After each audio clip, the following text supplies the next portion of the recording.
Alright, Strike Back Origins Part 6. It was the finale to the, you know, initial season, which was originally titled Strike Back Project Dawn.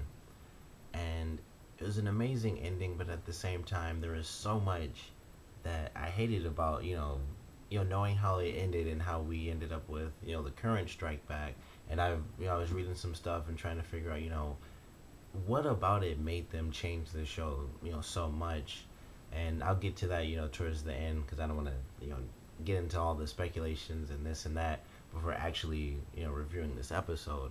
But I thought it was an amazing episode. It was a typical, season finale. It was a great ending. Collinson and Porter had their confrontation.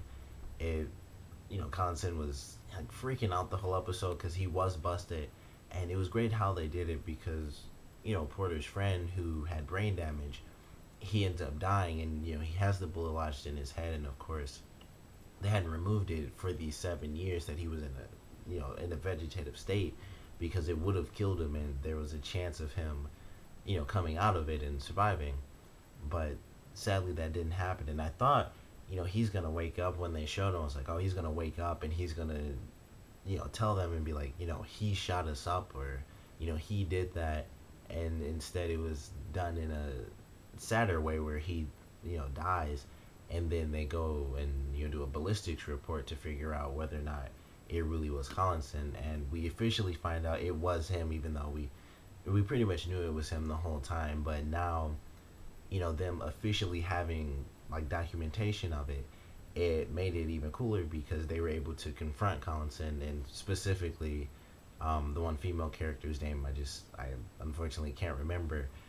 She tells Porter like, he was the one who did it. And I love when she calls him and says, your friend died and I'm gonna follow the bullet. I just like, for some reason I thought that was a cool line. She was like, I'm going to follow the bullet, like, do you understand what I'm saying?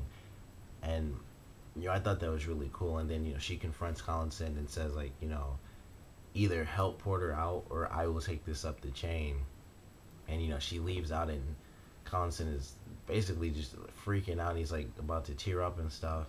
And Porter's with Baxter, and I like Baxter as a character. I thought he was actually pretty cool. I liked him more in this episode than the last one because even though I enjoyed him as a character, he was pretty cool, and he had sort of, well, I won't say cool, but he was interesting for sure.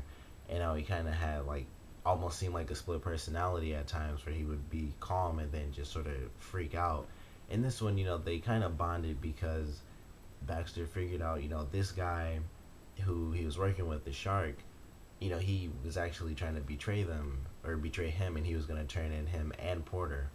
And so he was like, okay, they went through the whole roulette thing, and it was kind of cool. They were going through it, and Porter was trying to convince him like, hey, why are you doing this? Why is he sacrificing your life? And so he's like, double up the bullets and stuff. And then the guy's like, don't put the gun to your head, pointed at Porter. And I thought it was kind of funny because Porter was like, oh, like, I kind of turned this on myself. Like, I just screwed myself up. But I thought it was a good scene. And, he still convinces him, like, even though he, said, like, put 2 bullets in and then he turns it on me, he's still using you. And you really have to think about who you are and what you left behind. So Porter and Baxter end up escaping together, and they kind of bond in the minefield and stuff. And as soon as they did, I was like, he's about to die. Like, Baxter, I knew Baxter was gonna die. It was almost like watching The Walking Dead to me. It was like they're happy someone's about to get shot in the head, or just someone else is gonna die off screen or something. And then this was like, yeah, they even had the whistle, which made it worse because initially it wasn't too bad because I thought, oh, it's gonna be a bomb because there was a whistle. So generally when something's whistling, it's not just a bullet coming in, it's a bomb. So my initial thought was he's about to get shot in the head and that's it. And then I heard the whistle and I thought, okay, there's gonna be a bomb, and obviously it won't hit close enough to kill them both. Maybe there will be a firefight and stuff like that, and maybe they both will survive. And I knew Porter would, or at least I thought he would. And instead it does turn out to be a bullet, and Baxter is killed, and then Porter's, left alone to basically fight off the Taliban. And, after he defeats them, he gets the call, and he finds out, Collinson basically screwed him over and gave him up. and even though he survived, Collinson was still on his way to pretty much finish him off. So they have their confrontation, they fight. Porter basically wins, and then he gets it out of Collinson, like, why did you do it? And we learn it wasn't any sort of like diabolical plan.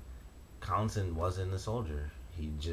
He freaked out and he just sprayed three innocent guys, and that was it. And he just pulled the trigger. He saw movement, and he shot three of his own people, and that was all there was to it. And he had no, there's nothing he could do. He was freaking out, and he didn't give himself up when he had the chance to do it.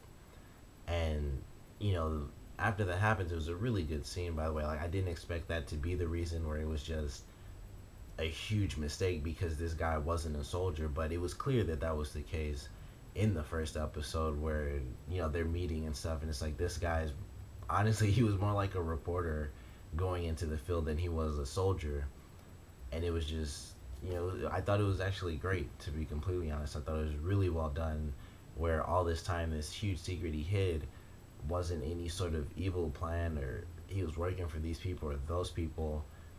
And how they kind of played on that fact where they make you think maybe he's a bad guy for this reason or that reason because of the way he acts throughout other episodes. And then in this we find out he was just not a good soul. He wasn't a soldier at all, really. And so he just killed those three guys by accident, or killed two, and in a way he killed the third guy. But they have their fight, and then they have a firefight, and Porter escapes, and Collinson ends up being killed. And then we have the end of the first season of Strike Back, the initial first season, Project Dawn. And it goes off, and it's a great ending. It like I love the ending, and I thought it was a great season.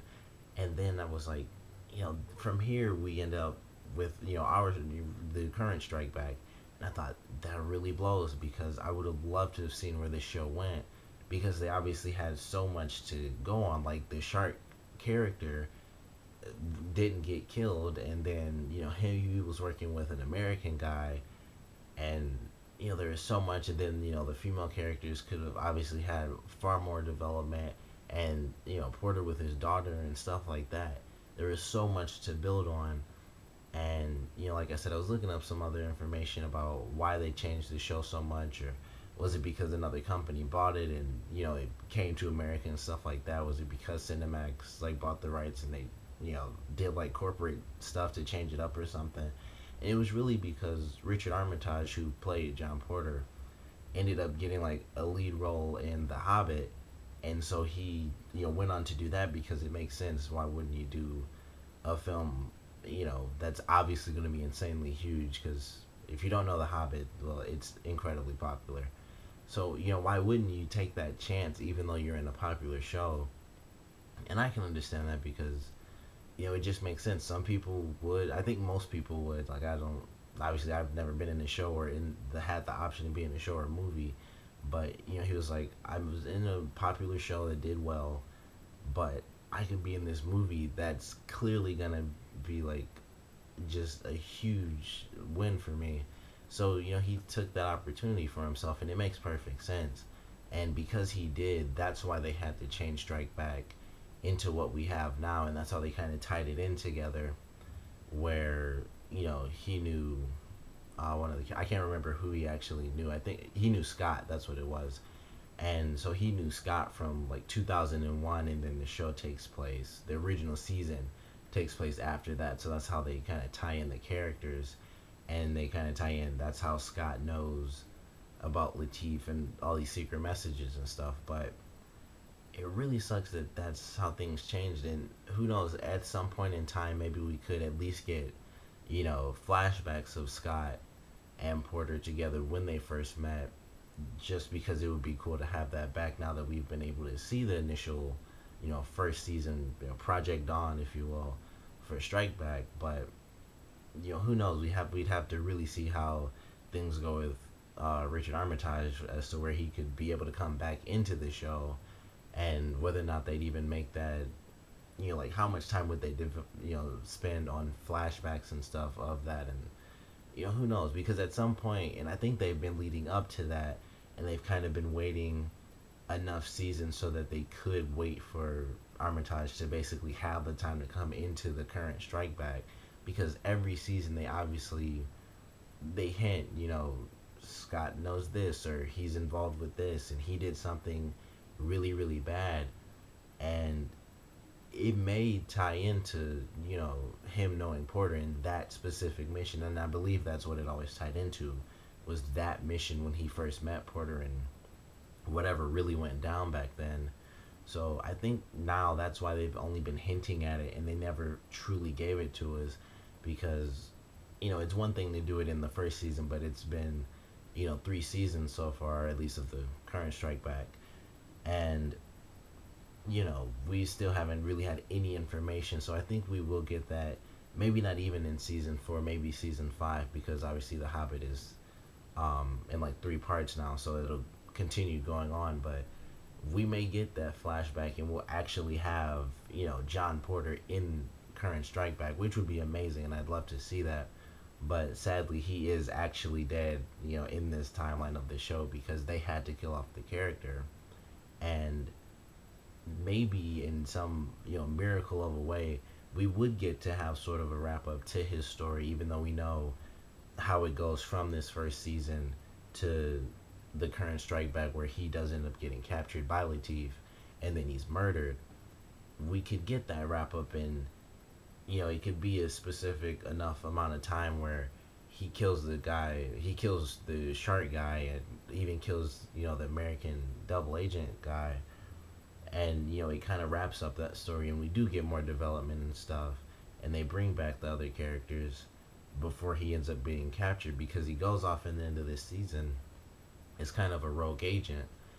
And it was like, this would be an amazing, it would have an amazing second season, but he, like I said, went on to do The Hobbit, so they kind of had to kill his character off. And as much as that sucks, I do love the current strike back, and I'm glad we have it. But knowing how the show originally started, it was still a great show even back then. But ultimately, love the fact that we finally did get this original season in America, and I just thought it was an amazing season finale for you know just the show as it was, because that was obviously before he had The Hobbit. So they were doing it as a normal show, and it was a great first season. That's all I can really say it was. So comment below, let me know what you guys thought of it. Favorite parts, least favorite parts. I guess really the biggest question is, if you guys had to really choose, would you rather have, you know, the current Strike Back that we have now, or would you rather have, Strike Back Origins as the full series? Or would you rather, if we do possibly get it, would you rather have him in the flashback, or would you rather have sort of the, I guess, like a tiny mini wrap up season where it was sort of in between Project Dawn and whatever they call the second season? Because each season in the UK does have like a subtitle to it, so it's like each season is a different storyline or whatever. But if you guys had to choose, what would you want out of those options? Comment below, let me know, and thanks for watching. Definitely keep watching Strike Back, because it's great, so keep supporting it for sure, and tell everybody to watch it, because it's just gonna keep getting better. Thanks for watching.